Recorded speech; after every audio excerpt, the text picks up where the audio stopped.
Learning a new language is hard, and putting unreasonable expectations and demands on ourselves makes it harder. In this video, I'm going to talk about the steps in actually learning a new word or grammatical structure.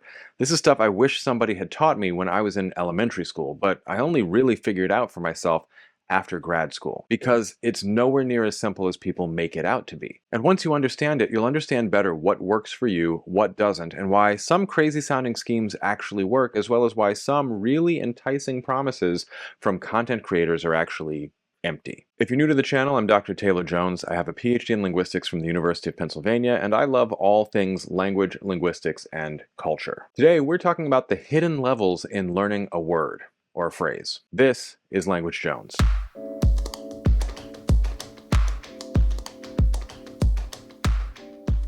Let me know if this sounds familiar. When I was in high school, I studied French, and we had a textbook and homework, and every week there would be a list of words, and the teacher would tell us, memorize these. But we were never taught how to memorize them.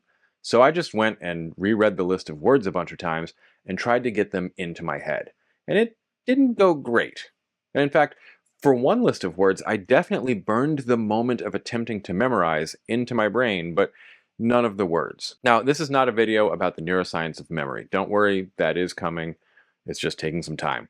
The basics, as a preview, are that you need good encoding, which I've talked about in other videos, I'll link at the end, time for consolidation, which basically boils down to just time and sleep, and then strategies for testing retrieval. And then you get feedback and rinse and repeat, focusing on strengthening encoding and allowing time for consolidation for your weak points. If you want more on this, I recommend subscribing to Dr. Benjamin Keep here on YouTube. But what I want to talk about today is the fact that learning a word is not a binary. It's not that you know it or don't. And the same goes for grammatical structures as well. I recently had this conversation with my father-in-law, who was beating himself up for not being able to quickly produce words he had just learned in the language he's studying. We've all been there. It's a terrible feeling. I should know this already. But honestly, should you? If you ask that question in earnest, the answer might shock you, because more often than not, you're either discounting what you actually do know or trying to set too high a bar for yourself. There's a whole range between recognition and fluent production, and while we're learning a language, a lot of words will be somewhere in the middle of that range for most of our study time. So here's what I think are the actual steps in learning a word.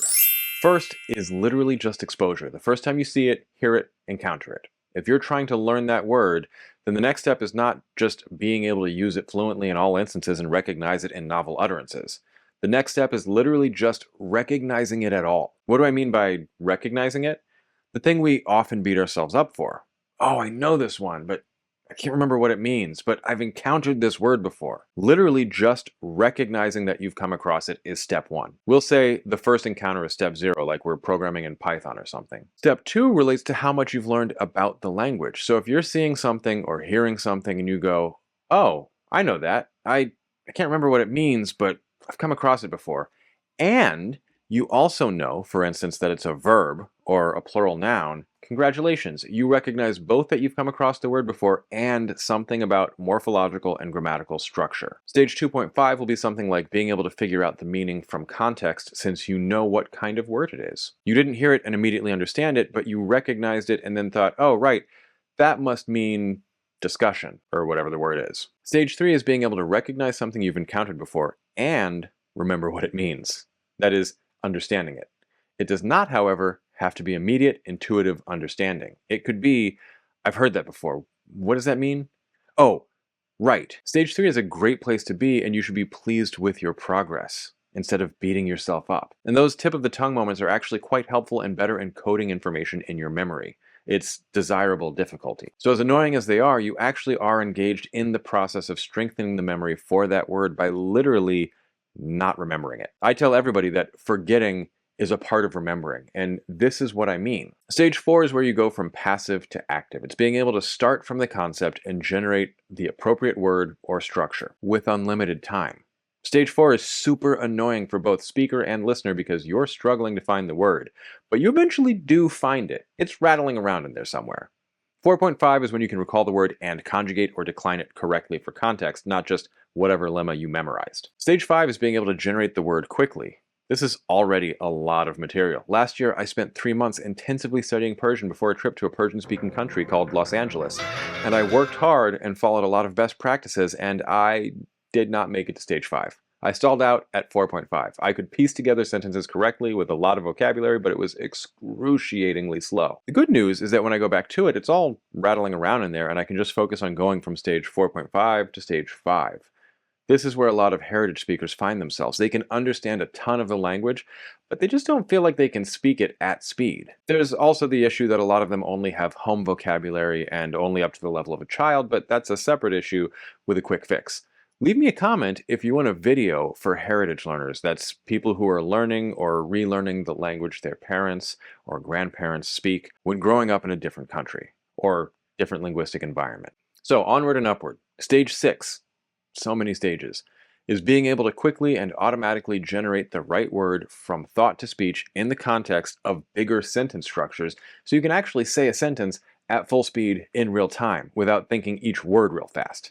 This is moving from word recall like flower to being able to quickly and automatically put them into phrases or chunks, the beautiful flowers in the garden. So now, when you're trying to speak, you're manipulating bigger mental objects. This is where you really start to feel like, OMG, I'm starting to really be able to speak the language. This is what a lot of people consider not just fluent, but impressively so. But not me. I've got more levels for you. Stage 7 is being able to predict other people's sentence structures. This does not mean that it's conscious and active. It's more often priming that's unconscious. So when I say the flowers in the, your brain has an idea of what's coming next with garden and pot and vase at the top of the list, and maybe things like rain or gutter towards the bottom, and things like shoe and running being so far off the list that if you heard them, you'd be surprised in a way that is literally measurable in the electromagnetic field around your brain. Like I said, this should not be a conscious process. It's something you do in your native language at blazing fast speeds. We're constantly hypothesizing and updating based on new information coming in. But what we're not doing is passively waiting until all the words are done and then processing everything in one big, slow lump. Stage 8 is what chatty native speakers do. That's being able to simultaneously process other people's speech in real time, predictively, and plan your own speech, ideally below the level of consciousness. So when I'm in the middle of saying the flowers in the garden look so beautiful after the rain, you've heard flowers and your brain is already primed for your response to them. And by the time I finish speaking, you're already starting to say, I was afraid the rain would be too much, but they really do look wonderful. Or whatever. This is all about your personality, not being an LLM, so maybe you're ready to say, they really aggravated my allergies, springtime is just not for me. And if that wasn't enough, I'd add a 9th stage, being able to do everything up through stage 8 while dealing with accents and other speakers' idiosyncrasies when they use words wrong and stuff. Although I guess you could have stage 9 sort of concurrent with everything from about 4 up. When I studied Mandarin in college, I definitely did not have this.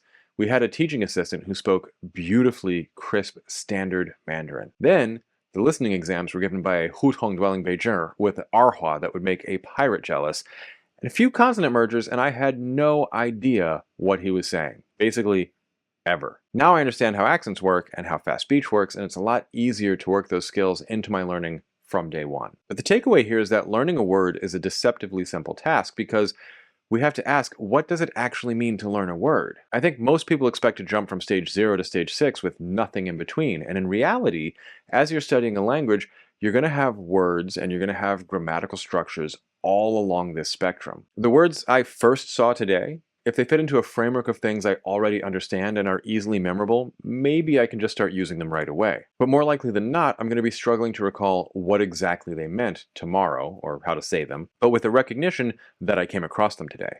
And in a few weeks of repeated exposure and study, or listening to music, reading books, whatever it is I'm doing to reinforce, they'll start to become second nature. And if I don't cultivate repeated exposure to new words, repeated, what was that? Oh, right. Repeated tip of the tongue moments, then even if I understood it on first encounter, I won't be able to generate it later. This is my entire problem with French. I understand French. Can I speak anywhere near the level I understand? No, because it's excruciating to have to practice cognates and near cognates. This is why people recommend the no grammar, no exercises, no studying, pseudo immersion of just engaging with content, whether it's extensively reading or whatever else it may be. I can watch the news in French. I can read novels and essays and whatever. And that's way more fun than drilling spaced repetition of phrases like J'aimerais une copie de ce rapport, or what have you. Of course, spaced repetition with active encoding and intentionality about how you review, say using close deletion, is infinitely more effective and in a shorter time frame. Well, maybe not infinitely, and this seems like a pretty good research question, but it's more effective to be intentional about how you memorize new words than to just get whatever you get semi-randomly, following a random sample from a Zipfian distribution of word frequencies modulo the topic you're currently engaged in. The latter, while a statistical roll of the very loaded die, is a lot more fun, but it doesn't lock in low frequency but useful words. So it's a trade-off. What are your thoughts on this? For most people I discuss this with, it's a revelation. You can stop beating yourself up for not remembering something and realize that first of all, you actually are remembering aspects of it, and second, that forgetting is part of remembering. With that said, take a second and leave me a comment with the word in your target language you currently struggle to remember. It'll help the algorithm, which thrives on comments and engagement, and it will also literally strengthen the synaptic connections you're trying to strengthen to learn that word. Win-win if you ask me. If you like what I'm doing with the channel, definitely leave me that comment, but also like and subscribe and ring the bell for notifications. You can support the channel with super thanks or over on Patreon at patreon.com/languagejones. Till next time, go easy on yourselves and just keep on keeping on.